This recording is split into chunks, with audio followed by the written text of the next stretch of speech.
Assalamualaikum warahmatullahi wabarakatuh. Salam dan bahagia, selamat pagi semuanya. Kami dari kelompok dengan topik pengauditan akan mempresentasikan tugas kami, yaitu berupa jurnal internasional dengan judul An Investigations of Auditor Judgment when Companies Release Earning Before Audit Completion. Kami berharap teman-teman semuanya sedang dalam keadaan sehat, walafiat tanpa kekurangan suatu apapun. Tetap stay safe, stay healthy, and stay at home. Di sini kami beranggotakan 9 orang. Yang pertama yaitu ada Wisnu Zakaria dengan NIM 090, ada Desi Kairani 003, Elisa 013, Syaif Putri yaitu 025, Luluul Masada 048, Kistikul Aprilianti 054, ada Apriansen 144, ada saya sendiri Saiful dengan 247, dan yang terakhir yaitu Bonaventura Soa dengan NIM 050. Materi yang pertama yang itu akan dijelaskan oleh Wisnu Zakaria. Yang pertama tentang motivation dari artikel An Investigation of Auditor, di mana artinya investigasi putusan auditor ketika perusahaan menerbitkan pendapatan sebelum proses audit selesai. Motivasi yang kelompok kami ambil yaitu perubahan yang terjadi dalam perusahaan-perusahaan saat ini, di mana adanya perusahaan yang merilis pendapatan tahunan yang tidak diaudit dan perusahaan yang merilis pendapatan tahunan yang diaudit. Sebelum tahun 2004, 75% dari pengumuman pendapatan atau earning announcement tahun yang diterbitkan pada tanggal laporan audit atau setelah tanggal laporan audit. Sedangkan saat ini sekitar 70% perusahaan publik Amerika Serikat melakukan earning announcement sekitar 16 hari sebelum tanggal pelaporan audit. Yang dimaksud motivasi dalam artikel ini merujuk pada artikel sebelumnya, yakni menunjukkan kualitas pelaporan keuangan lebih rendah ketika perusahaan mengumumkan laba sebelum tanggal pelaporan audit. Sehingga untuk mengatasi masalah ini salah satunya dengan mengharuskan perusahaan untuk menunda penerbitan pendapatan sampai proses audit selesai. Apabila menunda penerbitan pendapatan sampai proses selesai, dapat mengendalikan efek negatif secara signifikan terhadap validitas internal, analisis pengelolaan arsip, dan intervensi. Untuk membantu auditor mengadopsi tujuan netral dalam tekanan klien ketika mereka mungkin saja mengadopsi tujuan terarah. Dengan demikian, dua faktor efektivitas komite audit yang kuat dan identifikasi profesional auditor dapat membantu mengurangi efek negatif dari tekanan klien pada pemrosesan keputusan auditor dan kualitas penilaian dengan mengurangi kemungkinan digunakan tujuan terarah.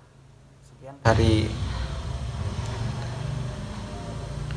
motivasi yang pertama, selanjutnya akan dipresentasikan oleh teman saya.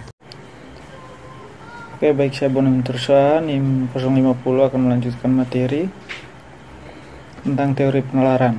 Teori penalaran itu sendiri merupakan proses berpikir yang sistematik untuk memperoleh kesimpulan berupa pengetahuan.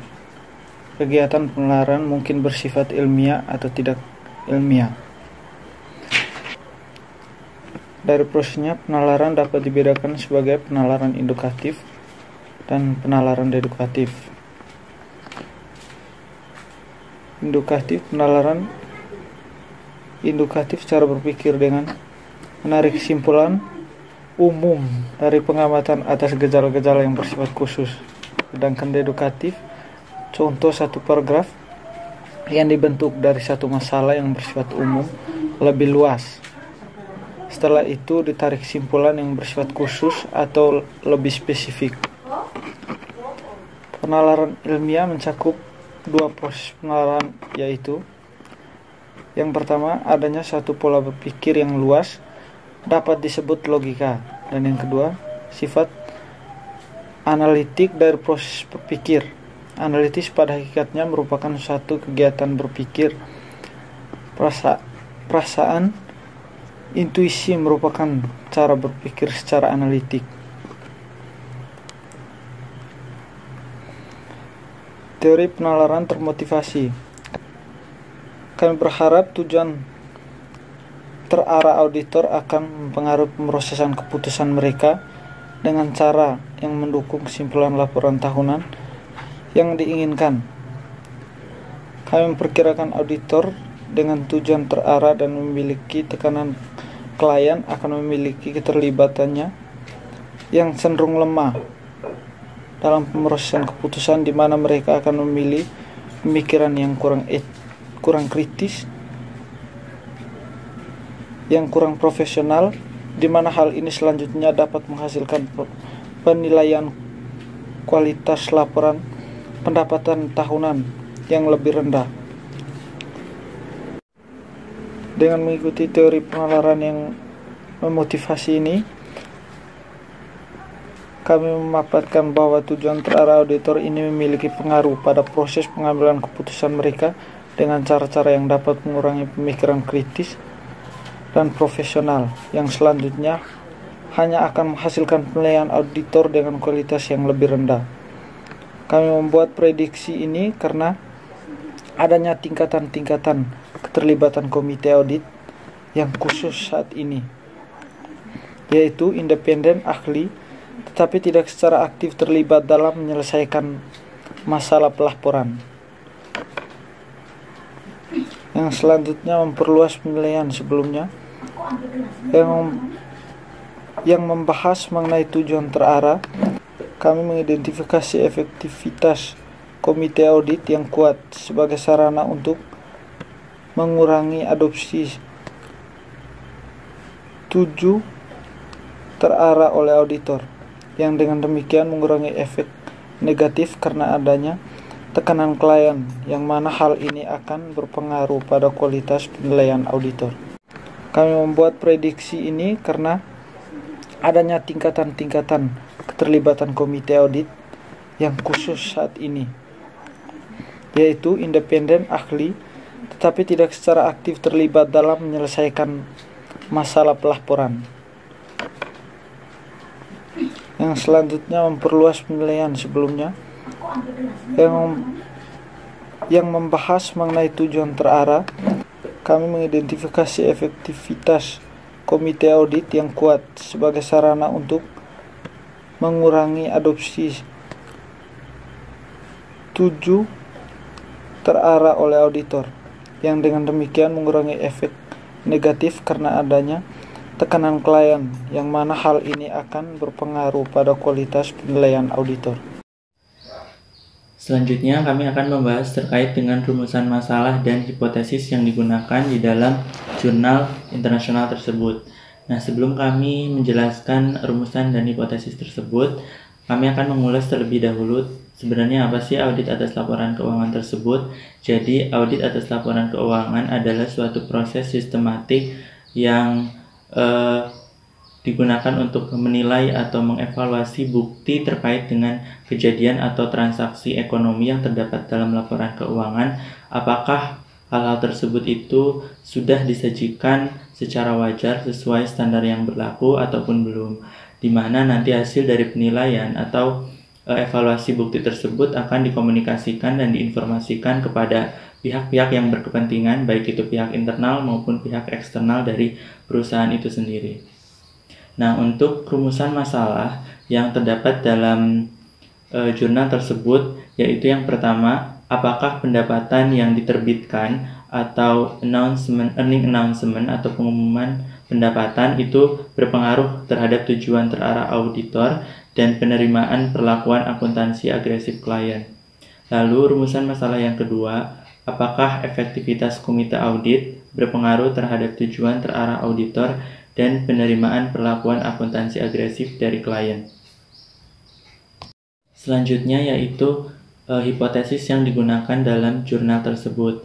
Nah, hipotesis yang digunakan dalam jurnal tersebut itu yang pertama, H1 itu dengan adanya efektivitas komite audit moderat atau moderasi komite audit, auditor lebih cenderung menerima perlakuan akuntansi agresif klien ketika earning announcement telah dilakukan.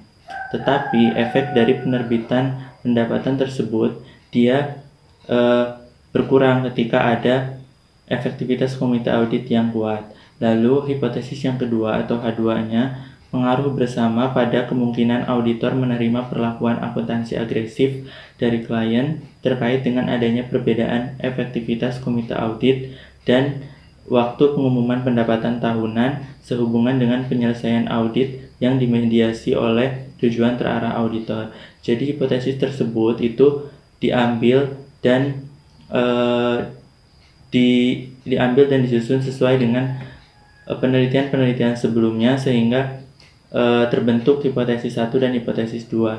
Nah, kebetulan karena di hipotesis kedua ini dia menggunakan mediasi. Mungkin teman-teman bisa lihat di gambar kajian teori di bagian kerangka teorinya. Di situ dijelaskan atau digambarkan bahwa di dalam variabel tersebut itu terdapat variabel intervening yaitu tujuan terarah auditor, lalu ada variabel X-nya yaitu tekanan klien yang berasal dari pendapatan atau pengumuman pendapatan atau earning announcement, serta variabel Y-nya yaitu kecenderungan perlakuan akuntansi agresif dari klien. Untuk materi selanjutnya yaitu akan dijelaskan oleh teman saya. Baik, saya Desi Hairani, NIM 2017-017003.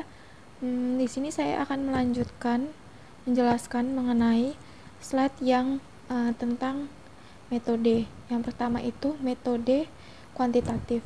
Kenapa dikatakan metode kuantitatif? Karena data yang didapatkan berasalkan dari data-data yang dikumpulkan melalui auditor 7 perusahaan nasional. Kedua, metode eksperimen. Kenapa dikatakan metode eksperimen? Karena auditor yang berpartisipasi diminta untuk mengevaluasi kewajiban cadangan pajak, penghasilan, dan menentukan apakah ada kebutuhan penyesuaian, penyisihan penilaian pajak atas estimasi penting dan kompleks yang melibatkan keleluasaan substansial dan berpotensi digunakan sebagai alat manajemen pendapatan.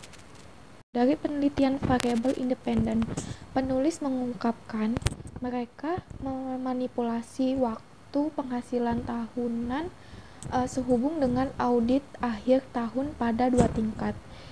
Yang pertama, dalam kondisi rilis peserta atau auditor diberitahu bahwa pengumuman pendapatan tahunan tidak diaudit, diterbitkan dan diajukan ke SEC sekitar 16 hari yang lalu. Selain itu, pengumuman pendapatan tahunan di format diajukan dan diterbitkan SEC bertanggal 13 Februari. Lalu, yang kedua, dalam kondisi drafted atau masih dalam bentuk konsep, para peserta diberitahu bahwa pengumuman pendapatan tahunan diantisipasi akan diterbitkan pada bulan Maret bersamaan dengan pengarsipan dalam sekitar 14 hari, di mana pendapatan tahunan tersebut masih dalam bentuk konsep dengan tanggal rilis yang diusulkan. Yang terpenting, informasi dalam pengumuman pendapatan tetap konstan di kedua kondisi, di mana hal tersebut dimasukkan sebelum memo pajak, sehingga memungkinkan auditor untuk mengadopsi tujuan terarah sebelum evaluasi mereka terkait masalah akuntansi. Lalu mereka atau penulis memanipulasi seberapa kuat keefektifan komite audit menjadi 2 tingkat dengan mengikuti penelitian sebelumnya. Selain itu, mereka juga menggabungkan ciri-ciri kunci seperti apa komite audit yang efektif yang dipromosikan oleh CAQ dalam kondisi dengan komite audit moderat. Komite audit dirancang sebagai elemen dengan efektivitas rata-rata sehingga memenuhi, tetapi tidak melebihi persyaratan minimum untuk perusahaan publik, yaitu anggota independen dan ada 1 ahli keuangan. Kondisi ini berfungsi sebagai kontrol atau kondisi dasar untuk mempelajari pengaruh pendapatan yang diterbitkan terhadap penilaian auditor. Dan untuk variabel dependen, mereka atau penulis mengungkapkan dua proksi terkait kecenderungan auditor menerima perlakuan akuntansi agresif dari klien. Pertama, auditor menilai kemungkinan merekomendasikan penyesuaian awal terhadap ketentuan pajak penghasilan pada akhir tahun dengan menggunakan skala Likert 11 poin dari tidak paling mungkin menjadi sangat mungkin, atau disebut sebagai penilaian penyesuaian auditor. Kedua, auditor menilai kewajaran saldo ketentuan pajak penghasilan perusahaan pada tanggal 31 Desember menggunakan skala Likert 11 poin dari tidak mungkin sama sekali untuk masuk akal hingga sangat mungkin untuk masuk akal, atau disebut sebagai penilaian kewajaran auditor. Dan yang terakhir, untuk variabel mediator, mereka atau penulis mengukur variabel mediatornya yaitu tujuan terarah auditor dengan menggunakan skor komposit dari respon peserta terhadap 5 item terkait dengan tujuan berikut. Tanggapan dikumpulkan dengan menggunakan skala Likert 5 poin, dan skor yang lebih tinggi mewakili tujuan terarah yang lebih tinggi. Itu saja yang bisa dapat saya jelaskan. Selanjutnya akan dilanjutkan oleh teman saya. Oke, saya akan menjelaskan tentang sampel di mana kami menggunakan eksperimen dengan 114 auditor yang sangat berpengalaman. Sebanyak 67,1% mitra atau direktur audit dan 31,3% manajer senior audit dan 1,6% manajer audit dengan rata-rata pengalaman audit selama 17 tahun. Kami memanipulasi waktu diterbitkannya pendapatan tahunan relatif terhadap penyelesaian audit dengan memverifikasi pengumuman pendapatan tahunan menjadi release atau diumumkannya atau diterbitkan. Masih disusun dengan tugas audit yang belum selesai dan diharapkan baru akan diterbitkan setelah tugas audit selesai.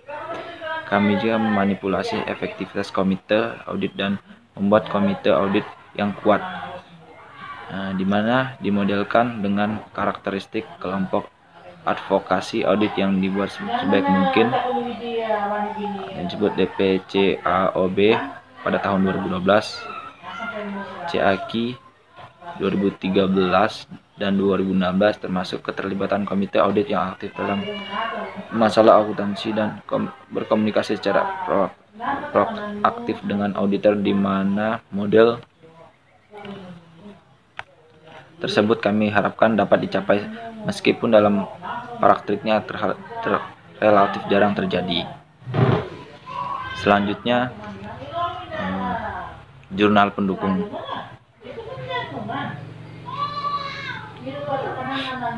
Jurnal pendukung ini ada 3. Yang pertama, Skorder Joseph pada tahun 2016 yang berjudul The Implied Audit of Audit Compliance and Quality on Earnings and Common Give Disclosure The Accounting Review Volume 91 nomor 2. Yang kedua, Marcel The Teach Skorder and the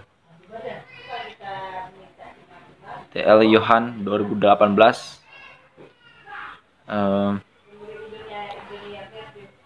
berjudul Incumbent Audit at the Earning Account Implement for Financial Reporting Quality and the March Response the Earning Counterparty Accounting Research Voting Available at.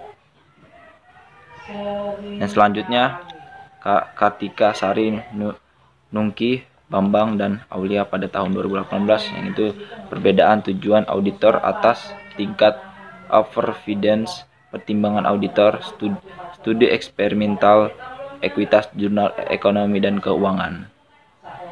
Selanjutnya akan dijelaskan teman saya. Selanjutnya yaitu variabel yang pertama tekanan klien atau pendapatan tahunan yang diterbitkan sebelum audit selesai. Dalam Joseph H. Scudder 2016, earning announcement adalah sumber informasi utama bagi investor karena memberikan patokan awal untuk menilai akurasi perkiraan manajemen sebelumnya dan sumber informasi lainnya, yaitu dalam Bayer et al. 2010. Logika variabel tersebut tekanan klien untuk melakukan earnings announcement yang tidak diaudit sebelum penyelesaian audit akan meningkatkan tujuan terarah auditor untuk menerima perlakuan akuntansi agresif klien. Begitupun yang diungkapkan oleh Nathan T. Marshall, Joseph H. Scudder 2018 mengungkapkan bahwa pendapatan yang diumumkan sebelum penyelesaian audit dikaitkan dengan kualitas pelaporan keuangan yang lebih rendah dan preferensi investor bahwa pendapatan lebih cenderung dibesar-besarkan. Selanjutnya itu kedua, tujuan terarah auditor atau variabel mediasi intervening.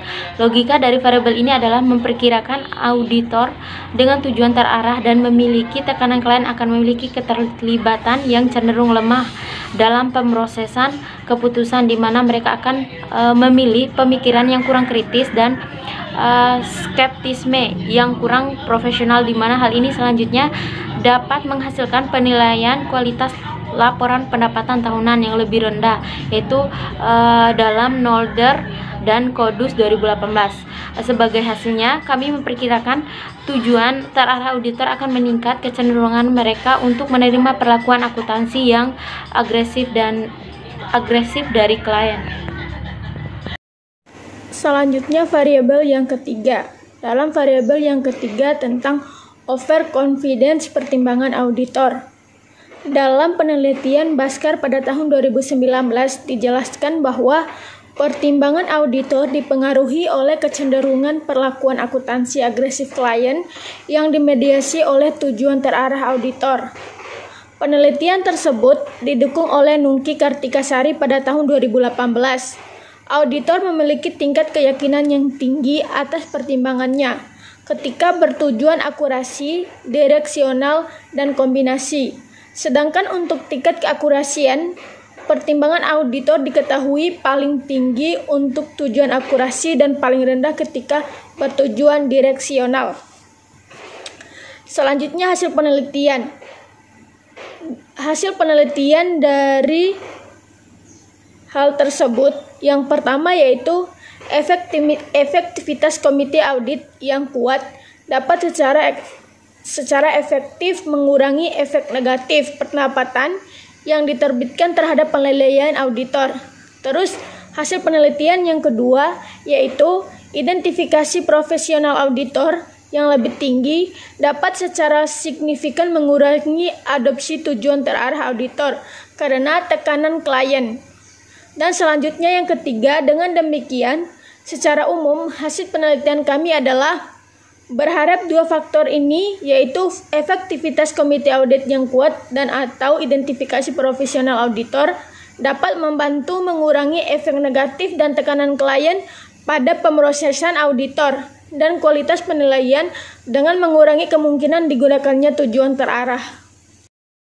Implikasi jurnal utama yaitu memberikan dukungan untuk inisiatif-inisiatif yang muncul baru-baru ini dalam CAQ 2013-2016 yang bertujuan untuk meningkatkan efektivitas komite audit dengan meningkatkan keterlibatan aktif mereka dalam masalah akuntansi dan advokasi bagi auditor yang menghadapi tekanan klien. Selanjutnya, yaitu keterbatasan dalam jurnal utama, kumpulan data arsip yang tidak mengidentifikasi sejauh mana ketidaklengkapan audit pada tanggal penerbitan pendapatan. Baiklah, di sini saya akan menjelaskan beberapa riset selanjutnya. Yang pertama itu ada pengaruh ethical egois, moral reasoning terhadap niat pegawai negeri sipil melakukan tindakan fraud. Yang kedua ada pengaruh rotasi audit dan integritas auditor terhadap kualitas audit. Yang ketiga ada pengaruh profitabilitas, reputasi auditor, dan ukuran perusahaan terhadap audit delay. Yang keempat ada pengaruh fraud Pentagon terhadap fraudulent financial statement dengan komite audit sebagai variabel moderasi. Yang kelima ada kualitas audit sebagai variabel moderasi pada pengaruh leverage, ukuran perusahaan dan kompetisi terhadap audit delay. Yang keenam ada pengaruh reputasi audit, ukuran perusahaan dan likuiditas terhadap penerimaan opini audit. Yang ketujuh ada pengaruh profesionalisme auditor dan etika profesi dan pengalaman auditor terhadap pertimbangan tingkat materialitas pada KAP di Yogyakarta. Yang terakhir itu ada pengaruh fraudulent terhadap kecurangan laporan keuangan dengan kualitas audit sebagai variabel moderasi. Cukup sekian presentasi dari kelompok kami, kurang lebihnya kami mohon maaf. Salam.